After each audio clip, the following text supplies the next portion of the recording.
Hello, everyone, and welcome to Light News Radio, Realms of Self-Empowerment. Now in our fifth year, bringing you topics on mind, body, spirit, and the tools and techniques to awaken you to higher levels of consciousness. I am Dr. J, your host, and my amazing co-host is Deirdre Layton. Please do share and follow. All of these shows are archived on YouTube on the Light News Institute YouTube fan page. Together, we bring you grounded metaphysics where the spiritual rubber hits the road, real-life teachings and applications that are pertinent and relevant to you. Here you can breathe the fresh air of real consciousness education while avoiding the hype and the fascination. We are all about assisting you to empower your life through understanding your true spiritual nature. So come aboard our beam of light and enlighten your load as we travel the waves of knowledge and wisdom for the next hour. And I think I hear someone else online there. Do I have someone else? No. I think I hear little birds in the background. Well, today our topic is past lives, karma, and reincarnation, a topic that's near and dear to me. I've been teaching this topic, believe it or not, since 1994, and probably in past lives as well. And when I started as adjunct faculty at the California Institute for Human Science, I started teaching at the master's and PhD level around 2004. And so also this topic has fascinated me forever. It is something that a lot of us talk about, but not a lot of us understand. So I just wanted to spend a little bit of time with you today going over this topic. Of course, I invite your participation. As I said earlier, we shoot these tubes. We shoot these shows on Zoom and then upload them to Facebook. So people know that they exist, but also they are on our YouTube fan page, Light News Institute. And of course, those links are everywhere. And of course, our website is www.lightnews.org. www.lightnews.org. So join our show today as we talk about past lives, karma, and reincarnation. And as I said before, this show here right now today is live. Let's see. Kim says, hi, how are you? Ken, I'm doing well, Ken. You're welcome to join me online if you'd like. Thank you for sharing on Facebook. So what are past lives? What does that subject even mean? I mean, you see it a lot today. You hear people talking about karma, about reincarnation. And that is that we have had experiences before in different lifetimes, in different eras, as both men and women, as different family members. Sometimes father becomes uncle, sometimes mother becomes daughter. Roles change, sometimes race change, sometimes culture changes. And so what is the purpose of a given lifetime?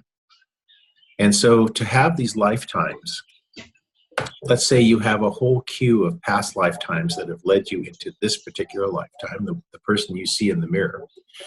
And that, Ken, can you go ahead and mute your microphone? Thank you. Because I hear the little birds in the background going, well, we want a voice too. We've had past lifetimes as other types of parakeets as well. So you are the accumulation of all of those experiences from those past lifetimes. When we speak today of DNA, the DNA that causes you to have the color eyes that you do, the height, your complexion, your organs, your proclivity towards certain aptitudes or certain infirmities, that actually you make your DNA. The DNA does not make you. And I'm speaking in strictly spiritual terms, which, today still spirituality is in its bloom. It's much like spring. Next week is the spring equinox, in that, we are still exploring what is the spirituality of the human being and really working to understand what the yogis, swamis, and gurus have been telling us. These are men and women who have become self-realized and awakened spiritually so that they see very clearly what is the true condition of the human being.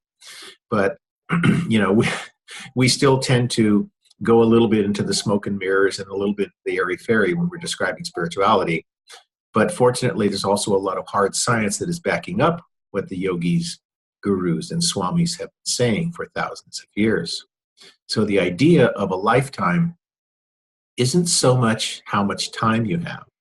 It isn't so much that you've had a lot of lifetimes.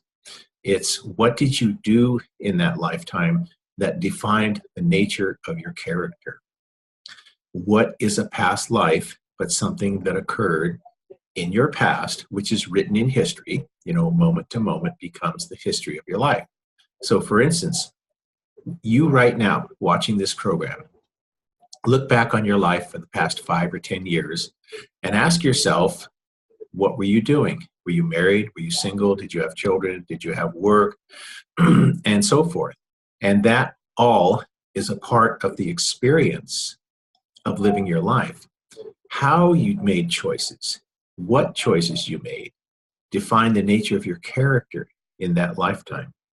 So each lifetime is an opportunity to grow and to learn and to develop the nature of our character. And so depending on what that is, what lifetime that is, it might be a good idea to think of a lifetime as you being an actor on the stage, that this body, what some call an electromagnetic bio-bodysuit, is really a costume. You're an actor on the stage, and you're wearing your costume. And you have your script, you have your fellow actors, you have your props, you have your stage, your setting. And some people would say, well, that sounds very fatalistic and deterministic, because if you have a script, then what free choice do you have? Well, the thing is that when you have a lifetime, it most closely approximates whatever those lessons are in this lifetime to learn, and whatever karma there is that is ready to be dissolved, which I will explain. And as you read your script, how you read your lines is up to you. So you can say, well, yes, I have a script.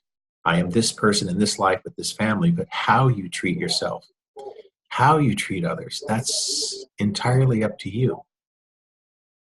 So when you have a given lifetime, it is the most close approximation, whether you're male, female, whether you're rich or poor, what race you're in, what culture you're in, your ethnicity, your belief system, your religion, is all putting you on a stage for the particular lessons of that lifetime, whatever that is. And that is the result of karma. My teacher, one of my main teachers, Dr. Hiroshi Motoyama, who was the founder of the California Institute for Human Science, where I was one of the first students in 1992, and still remain to this day, that the essence of having karma, Dr. Motoyama would say that karma is an ignorance that the oneness exists. Karma is an ignorance that the oneness exists. And so think of karma as an attachment to a person, a place, or thing. Most people think of karma as an interaction between each other. It's actually the interaction between you and your environment, whatever that may be. It might be animals, it might be plants, it might be rocks. It could be other people, situations, circumstances, events.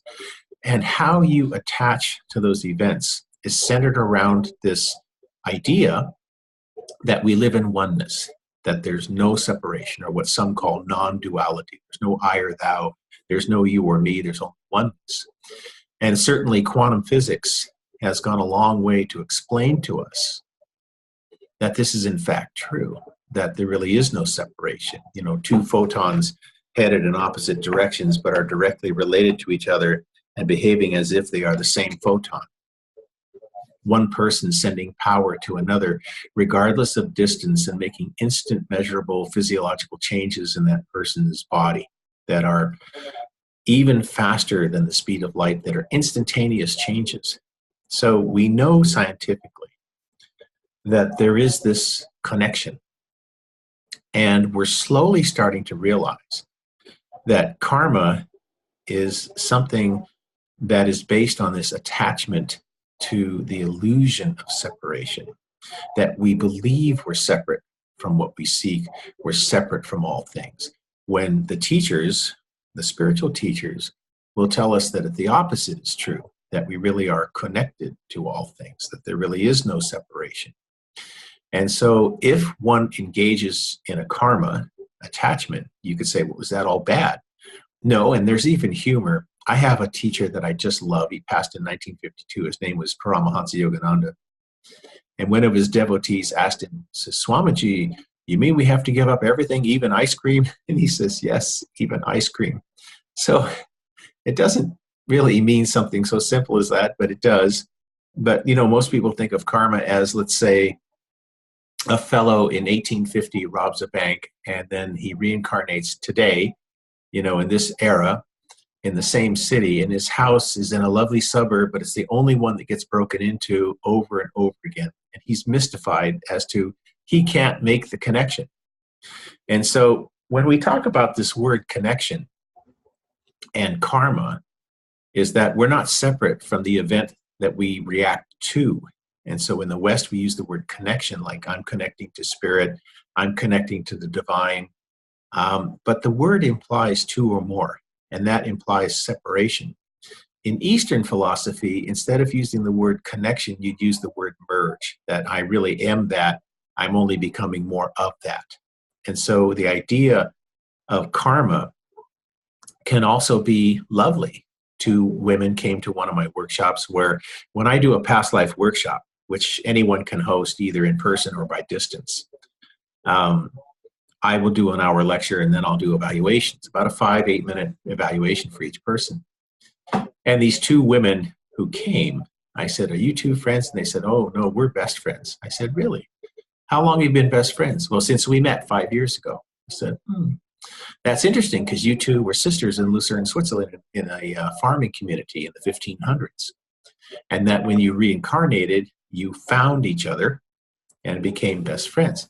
And so I said to the first one, I said, tell me a couple sentences about yourself. She says, well, 10 years ago, I was in Lucerne, Switzerland, and I visited there. And then, of course, 5 years ago, I met my best friend here. I said, what about you? And she says, well, 15 years ago, I was in Lucerne, Switzerland. So what happened was these two women who had a past lifetime as sisters came together again karmically in a good way in this lifetime and became best friends, of course, because they were sisters. Now, what triggered that event? A geographic trigger where they each independently went to the same place where they had lived a pastoral life in the 1500s, stepped on the ground, recapitulated, which means to bring forth the energy from that lifetime into this lifetime, and then they met each other. So the way it works metaphysically is if you're destined to meet somebody, you could be hiding under a rock somewhere and you probably find that person right next to you. So in my parlance, no one escapes their karma. So if you do something to manipulate someone or if you have some evil intent, then don't worry, your karma will be around. It's better to face your karma head on in this lifetime, or worse, to put it off for another lifetime, you know. So please, better not to avoid your karma, but to embrace it as a way to dissolve it. And so the karma is an attachment to a person, place, or thing that we have in a various lifetime. And so when we come back in the next lifetime, we now have past lives. And you might say, well, now, wait a minute. How many past lives do we get? It's different for different religions. You know, in the Christian religion, you get one lifetime, you're up to bat once, and that's it, you're done. In some of the Jewish religions, you get up to 3 lifetimes. If you're in India, according to Lord Krishna, you get 8,400,000 lifetimes. 8,400,000 lifetimes. And so logically, a person might say, well, okay, so what you're telling me is if I have that many lifetimes, then I could do whatever I want in this lifetime because I know I'm just going to come back and have another one. Yes, and what you do in this lifetime will determine the karma for the next lifetime. So if you party hardy in this lifetime, but let's say you harm other people or take advantage of other people, then it's highly likely in the next lifetime that you may have some payment, some karmic debt. Now, one of the interesting things I've found in the last 30 years is that there's a lot more instant karma happening. You know, for example, somebody cuts somebody off on the road. Within 30 seconds, somebody cuts them off. So it seems that the wheel of karma is moving much more quickly than it ever was. And sometimes people are enjoying a karmic return much more quickly, even in the same lifetime. So it behooves you to create as little karma as possible. So that doesn't mean you can't be married or you can't have your partner or you can't have children. It just means how you treat your relationships is what defines your karma. So one of the best ways is to be harmless and to be compassionate in every thought, every deed, every action. It's pretty easy in every action, but it's not always easy in every thought. You know, look at me driving down the highway, right? I'm always harmless in every thought, not always so successful, even though I work at it. So we have these lifetimes. And an interesting thought is the teachers tell us that in metaphysics, there is no space or time, that we live in a oneness. And yet, how can we have a past life if there's no space or time? And how can we have a number of past lives if there's no space or time? So I once knew this amazing fellow, and he had an idea. He said, well, what if we're just marching abreast of our several lifetimes and we just kind of slot over into one or another, but everything is happening now, but we just move into these places. And I thought, you know, that's a very interesting idea. And it could be true because a lot of us today who are studying metaphysics, who listen to TED Talks and some of the great teachers, we find that, you know, what we focus on tends to materialize.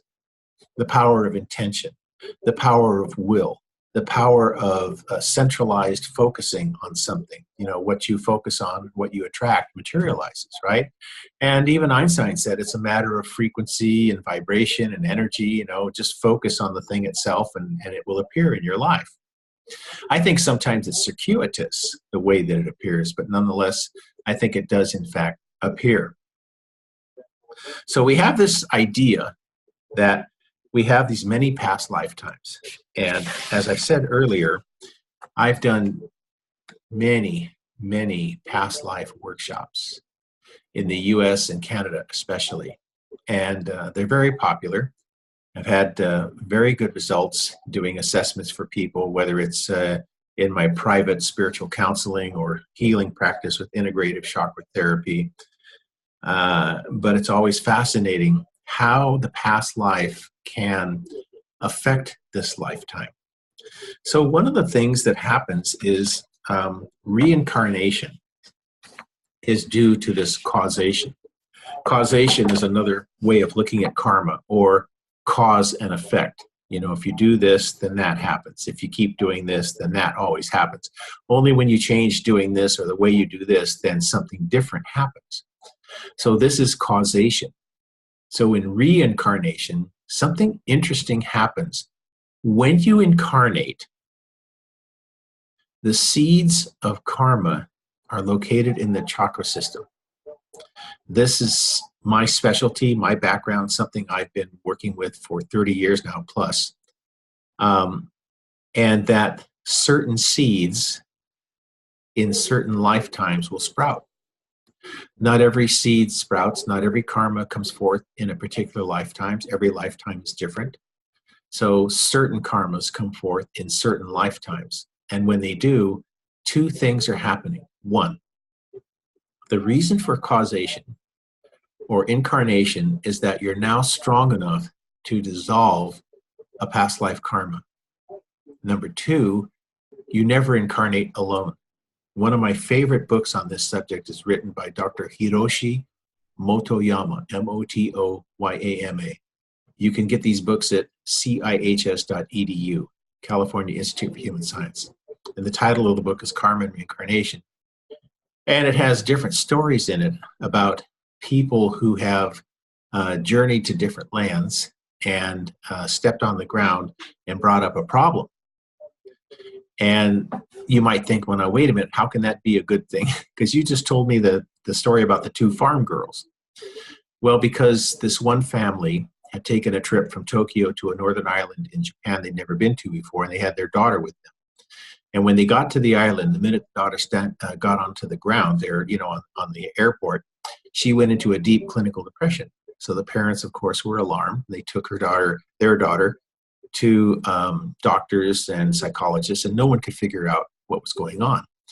So they took her to Dr. Moriyama for a spiritual consultation. And he said, well, in the 15th century in this island, you had this family name, and you were married to a man in an arranged marriage that you did not love in a village by this name in this year. So the parents were fascinated, for one thing. So the parents went back to this island, and the village didn't exist, but the records did. So in that century, in the 15th century, there was a young couple by that family name that did get married in that village in that year. So imagine if you're a young woman in an arranged marriage and you're with a man you didn't love, right? That'd be kind of a bummer. So think of it. Her spirit, as a young lady in this lifetime, incarnated in an age of airplanes, meaning easy for her to fly from Tokyo to this northern island with her parents. Her spirit had her body step foot on the ground where she was before and bring up the bummer so it could be cleared. Remember, our spirits are strong enough in this lifetime to dissolve karmas.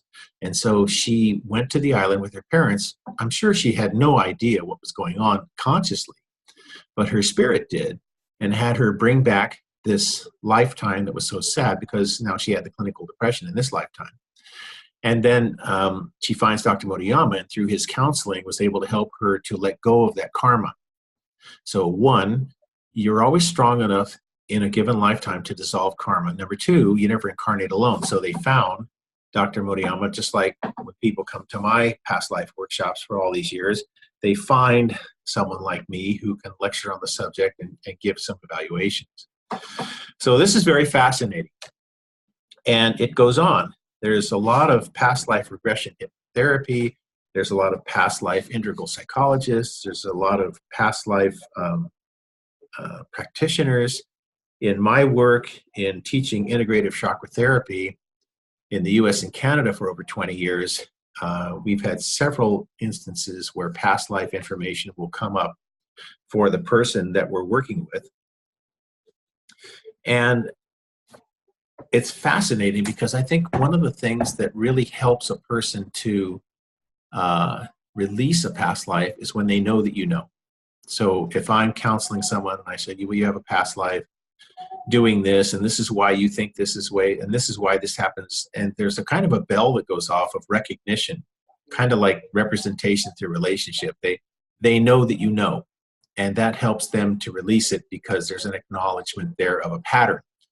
And acknowledge the pattern helps to dissolve it, and when it dissolves, it has no charge on it. It's neither positive nor negative. It's just simply neutral. So the idea of dissolving karma is a word called emancipation, where you let go of the attachment to the material phenomena. You let go of the attachment to the material phenomena. So we exist in different levels in some of the older writings in the Upanishads. There's writings about 3 yoga bodies, and it's a reference to 3 dimensions of uniqueness. This is where a lot of people are really starting to study the spirituality of the human being from a multidimensional perspective, in that when the ancients talked about yoga bodies, they were talking about dimensions of uniqueness. The one we know real well is the one you're listening to right now, the physical dimension that measures space and time. But there's also a dimension above that called the astral dimension, but in that dimension there's no space or time. There's one above that that's even finer called the causal dimension.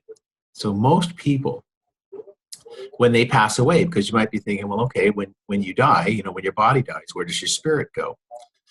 To the astral dimension. And the astral dimension is interesting because there's no space and time, and yet there's uniqueness. And certainly all of us have heard about mediums, people who contact deceased people who have crossed over. And these men and women make it their business to contact these spirits. You know, Uncle Joe or Mary has gone here and so forth. And Mary says to you, you know, please become vegetarian because you know what meat does to you, or whatever the case may be. But the medium acts as an intermediary between the spirit that is passed on into the astral dimension and the physical dimension. And so it's just so fascinating, because in the astral dimension, there's no space or time, and yet we have a unique beingness. And this is fascinating to us because as a world community, we're just now beginning to really embrace that this is true. And the causal dimension is even finer than the astral dimension. The difference between male and female is less. There's no physical body, but there is a uniqueness. You know, the idea of having a unique spirit beyond space and time was so fascinating to my teacher, Dr. Hiroshi Motoyama, that he devoted his philosophical and scientific expertise, which was considerable, to proving the existence of the unique spiritual body, of the uniqueness of the spirit beyond space and time. It is as much to say that you and I exist simultaneously in these physical bodies and as spirit in the same moment. Difficult sometimes to understand, but at the same time, a truth that has been taught to us by the existence of these three yoga bodies, or they're also called the three dimensions of individuation. Again, physical, astral, causal. And this is one of the grounded teachings, foundational teachings of my integrative chakra therapy. Like I said, I've been teaching for over 20 years, and we start new groups, by the way, twice a year in the US and Calgary, Canada. So if you have an interest, please do contact us. Our website is www.lightnews.org. www.lightnews.org. Lots on the go. So I was hoping that we might have some people here that would come on with us, but I don't see anyone, and sometimes that's what happens with Zoom, and I'm fine with that,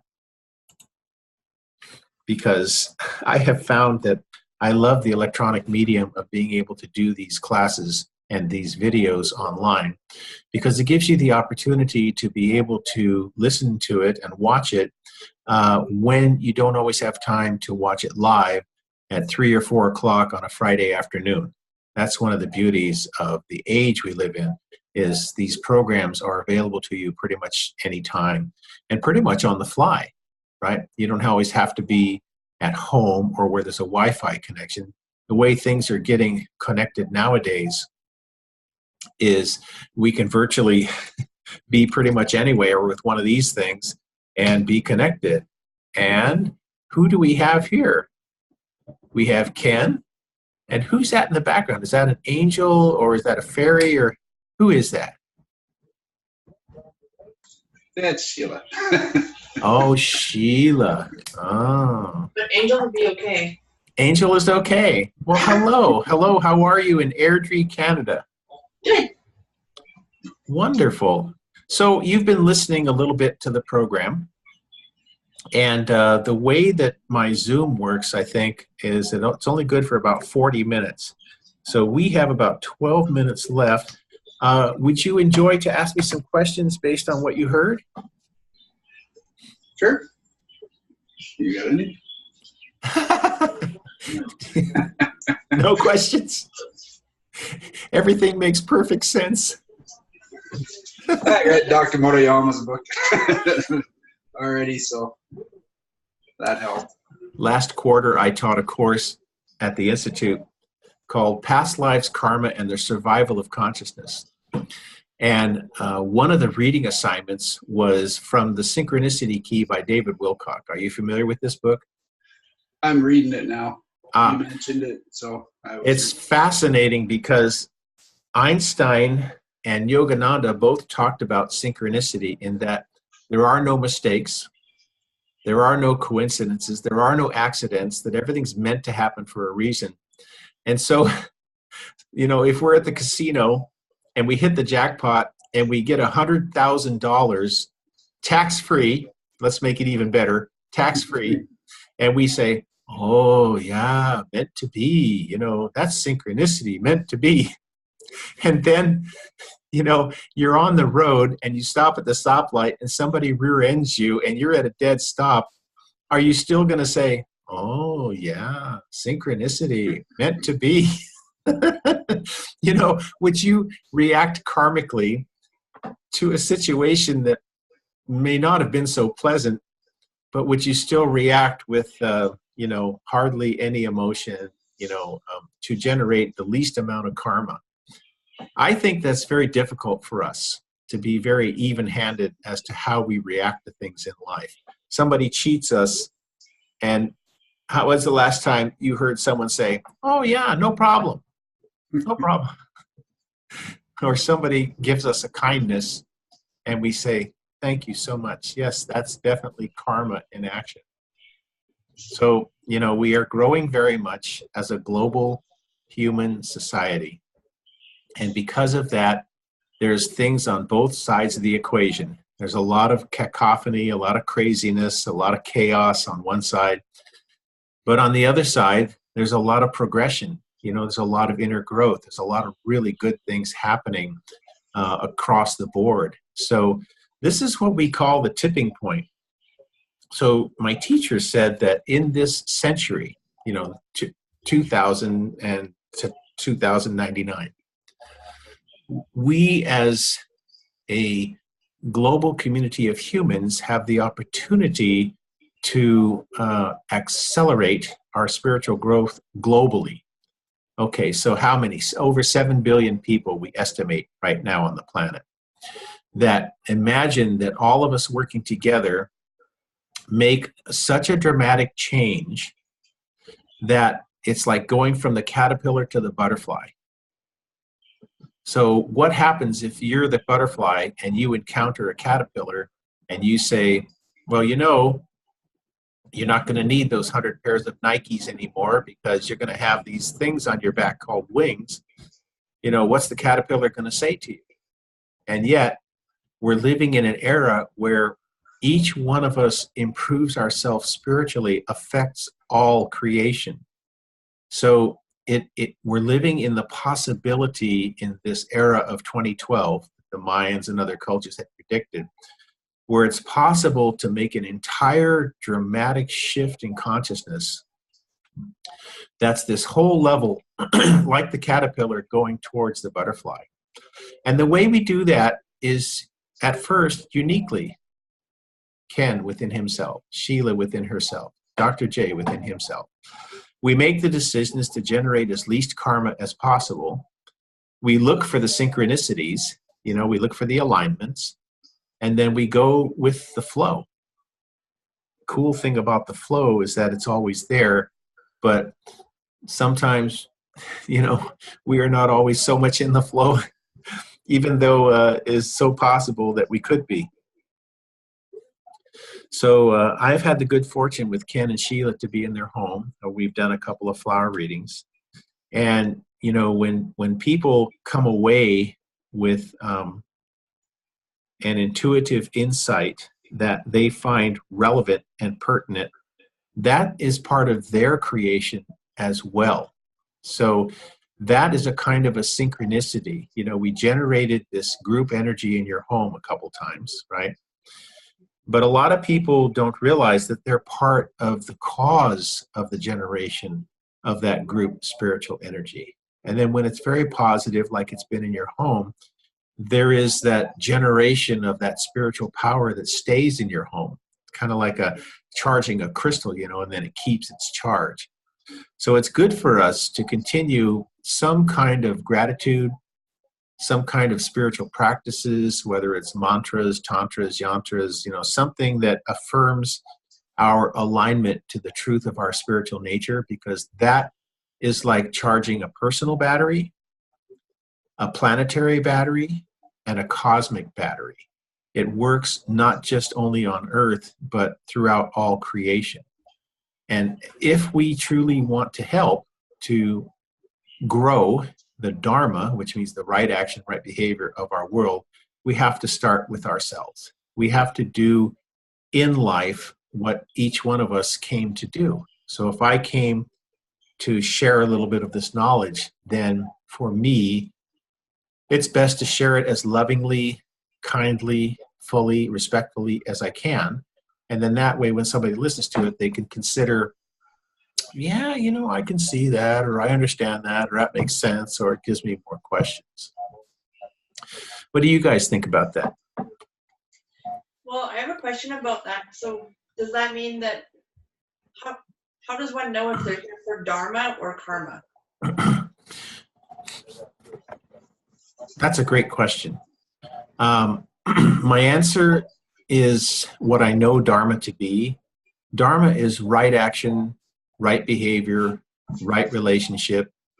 The one yogi who was in the Yogis of Tibet documentary, he said, when you're in the Dharma, nothing can touch you.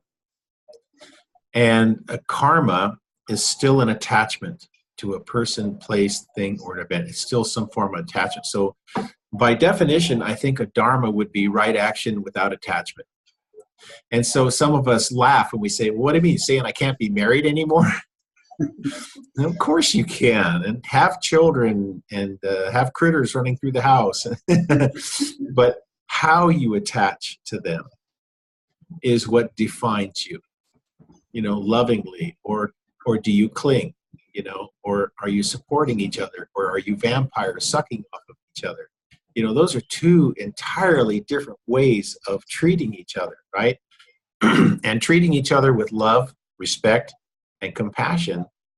Sometimes it takes work because not everything is what you want it to be, but it is what it needs to be. And a lot of times when we grow spiritually, well, a lot of the time we get what we need, not necessarily what we want. And that's the hard part. Yep. Can somebody get rid of all their karma in one lifetime? Yes. In this lifetime? Yes, I even asked my teacher that. I said, could you be enlightened in one lifetime? And he said, yes, it is possible. And It's a lot of work, though. Well, a devotee asked Yogananda, he asked the same question, could we be enlightened by just saying it out loud? And Yogananda said, yes, it's absolutely true. And the devotee said, well, but why doesn't it happen? And Yogananda said, we don't fully believe it yet. So, we have to be in this place of heart and soul. And so, and please forgive me, we're about 38 minutes into our show, so I have no idea if Zoom is just going to cut me off or give me some kind of warning until I upgrade to there's a pro version that's unlimited, so I apologize if this sounds amateurish, but it's a way to get the word out there, and I so appreciate your questions. They're wonderful. So, to work at it is a process. It's not an event. But every moment is precious and sacred. So how we live every moment is up to us.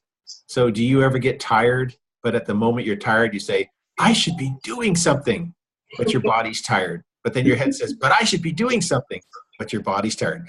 I mean, this is like the story of my life, right? I had two hyperactive, overachieving parents, right, who were so good at what they do.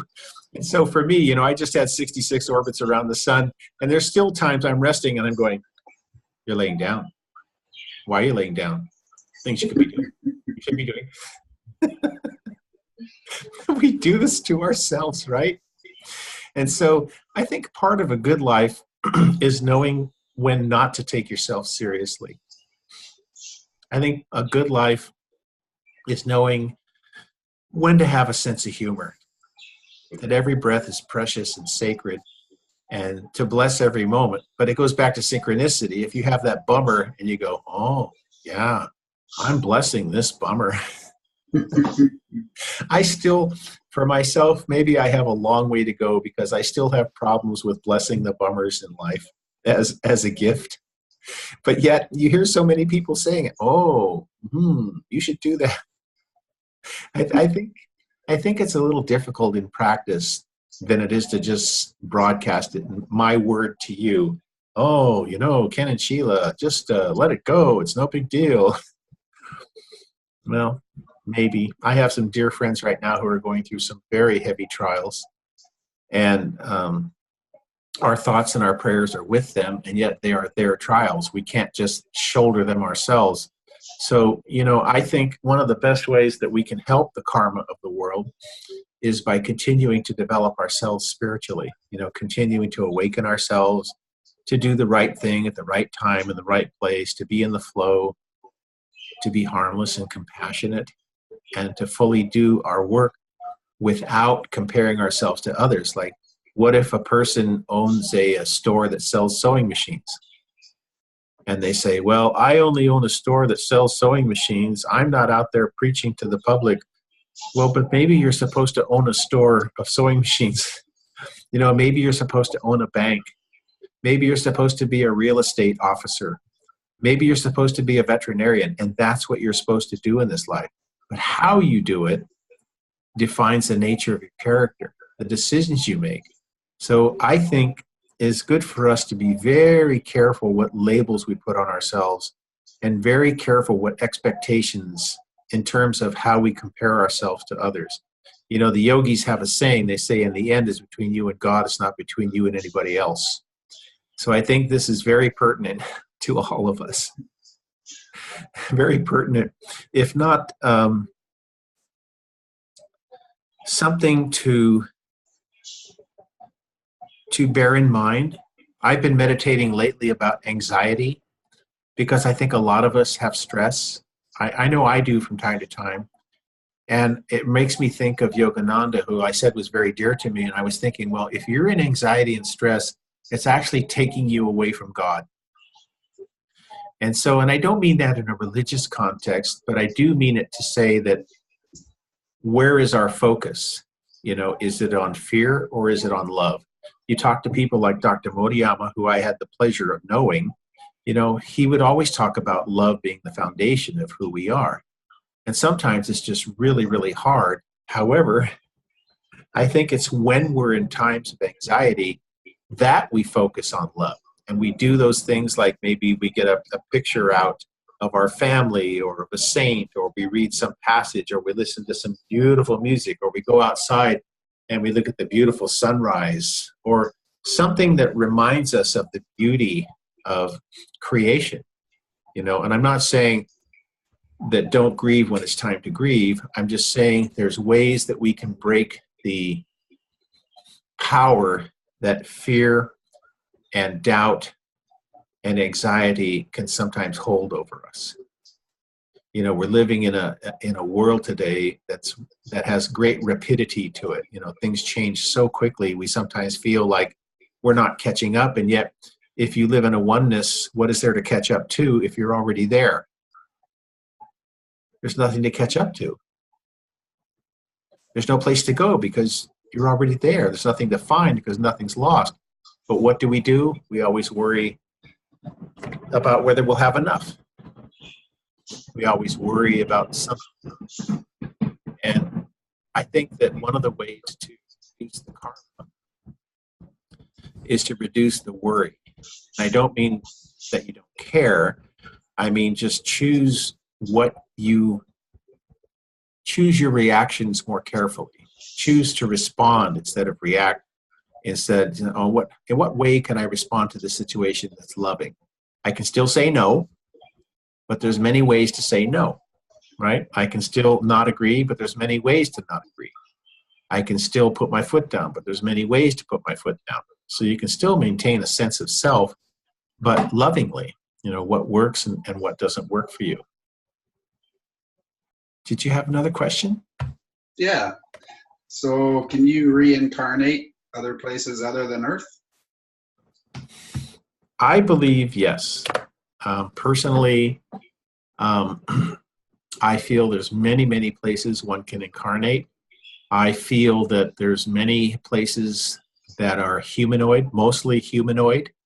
My own teacher said Earth is a preferred destination for souls, kind of like a 4-star hotel would be a preferred destination. Disneyland.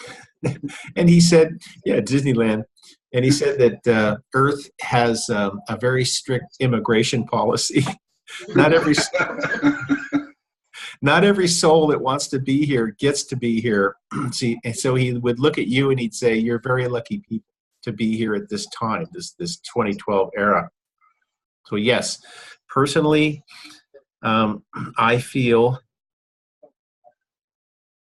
precisely that there's many, many places other than Earth one may reincarnate and have past lives.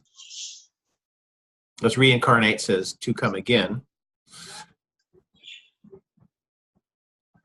Past life says I've been here or I've been there. And, you know, that brings up a point when a person asks me, what is an old soul? Right? So to me, an old soul is not chronologically old. To me, an old soul is the person who's had a lot of lifetimes, a lot of experiences. And maybe they come in with a certain set of wisdom or a certain set of questions that other people would never ask. But they come in and they go, well, Sheila, why is there air? And you think, well, where did that question come from? Why are they asking me that? So when someone asks me, what is an old soul? My response is many experiences, many lifetimes. Not all of them here. Yeah, think of you send your child to Europe for the summer and they come back forever changed because they were in a completely different culture. So think if you have a lifetime on another planet, you know, how changed you would be. The good news is your past lifetime wasn't here, so you're not bound to conventions that people would otherwise have here. And maybe the not so good news is you're just not the same as everybody else. You kind of stand out a little bit. And you know the old saying, right? If you don't fit in, you're probably doing the right thing anyway. So it's probably okay. Is there a long time in between most incarnations, or? In the readings that I've done, both spiritual counseling that I've done, but also the textbooks that I've read, the average, and they call it intermission, believe it or not, the average is about 66 years, although Dr. Modiam and I feel it's somewhere around 100. Although personally, I've seen less than 2 years between incarnations, and I've seen over 1,000. But usually it's 100, and there's humor there, right? Because if there's no space and time, how would you know if 100 years passed by in the astral dimension? How would you know that? And so this is our conundrum. When somebody earnestly asks you to explain the phenomena of past lives and time between past lives, how do you earnestly explain it to them without getting into the metaphysics of the human being?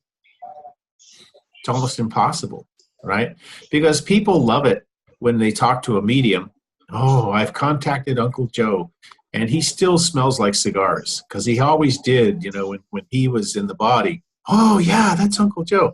But when it gets up front and personal, like, yes, in your past lifetime, you were this and that, and there was no space and time. I think we still have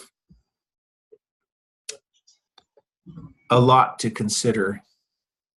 And that's one of the reasons why I do the flower readings and why I do the past life workshops, is to show that this is real. And it's our time to embrace the truth of our nature, that we really are these multi-dimensional beings, that it really is true, that there's more to it than just a physical existence, and that love is the foundation for all we do, without going into the airy-fairy aspects of love, but saying, no, love is our foundation. We are pure love, nothing less than that. So we can use some of our wisdom we got from other lives if we can remember how to bring it forward. Yeah, that's that recapitulation. To recapitulate means to bring forward. So one of the ways you can recapitulate is through prayer and meditation. Another way is through some of the books that you have on your bookshelf. Another one is by some of the people you might meet, even in passing, that they may have had a past lifetime in that same place where you were. Yeah, you remember Beetlejuice, that sun that's like 100 times bigger than our sun, and we lived on a planet near Betelgeuse. Yeah, and but then that triggers something in you from a past lifetime on that planet, and that you recapitulate that into this lifetime as a strength, to help you dissolve even more karma. So what if you had a dream, that you were on a star and you were in the middle of this star, but you're not thinking about temperature, like burning up, like most people would think of, but you're just thinking of light itself without end. And you look down at your body and you see there's no physical body, there's just light. And you can't tell one part of light from another, kind of like if you were in a cloud in the sky. You couldn't tell one part of the cloud from another, right? But I think that many of us have such encounters in our dream state, in our fantasy state, in our meditation state. And I think with time, this is revealed to us. Or a spiritual teacher comes into your life and says, oh, yeah, Ken, you had a lifetime on the planet Disneyland. I'm teasing. But yeah, I think that many people have had lifetimes not on this planet. But I think for some people, they might be a lot newer souls. So sometimes these are the people that can be very strict, very rigid, very inflexible, because they're kind of new at this, a new soul, if you like. So we go back to, how do we help the world to evolve? We keep evolving ourselves.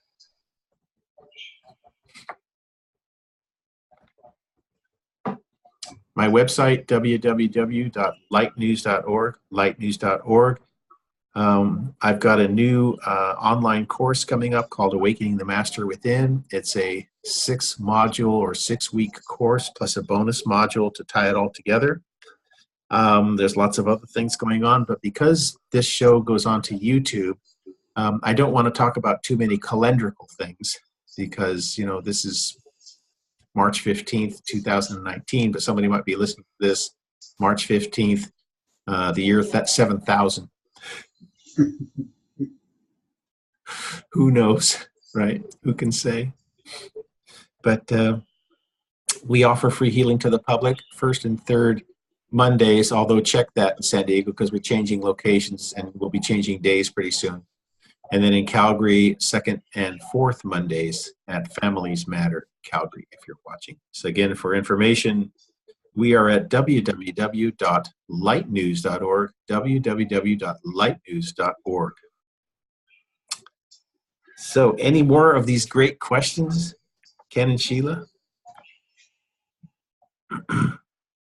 Can't think of anything right now. What's that? I can't think of anything right now. Well, I'm just so glad that you tuned in. It always makes for a much more interesting radio program. Although instead of a talking head, right? But you hear me saying the word radio because we started Light News Radio in June of 2015, June of 2014, and we called it Light News Radio even though it was over the internet. So we could have called it Light News Internet, but radio seems to have a great connotation. Now, some of us are old enough to remember the days when a radio was a little square thing and you held it up in order to get the right station and you had to go like this. And I'm still a fan of that. I know that dates me very much, but fan of that. By the way, we started new integrative chakra therapy groups in the US and Canada just recently. So if you're interested, you can either join this group, or we start new groups every year, twice a year in the US and in Calgary. In fact, I'll be in Calgary next week, the 21st to the 26th of March. We'll be doing more workshops too, both online and in person. I'll be doing a lot of live readings. So if anybody's interested, they can always get a hold of me. I have clients all over the planet. There was a person that was in India in January, and she was in a bookstore, and one of my books fell off the shelf into her lap. Eye of the Lotus, right? And so she reads it on the way home, then she buys I Can Relate, and then we have an online session on Zoom from Australia to here. So of course these days distance means nothing. for spiritual counseling and energy work. So I think as you have done, Dr. J's Cosmic Circle, I just sent you a thing today where you have a video that the public's not seeing. And so that's one of the benefits of joining the Cosmic Circle. Of course, if you want more information, again, shameless self-promotion, www.lightnews.org, lightnews.org. And I'm going to get ready to sign off here. So I want to thank you, Ken and Sheila, so much for being on my show today. Your lovely images will be loaded up to YouTube in no time at all. And I hope to see you too. I hope to see you soon. So as always, thank you so much for listening to Light News Radio, Realms of Self-Empowerment. I'm your host, Dr. J, and my amazing co-host is Deirdre Layton. And as always, may the principles of harmlessness and compassion be the ever-constant, ever-present guide of your every intention, of your every thought, and of your every action. And so it is, and so it shall be. It is done. Stay attuned, everyone.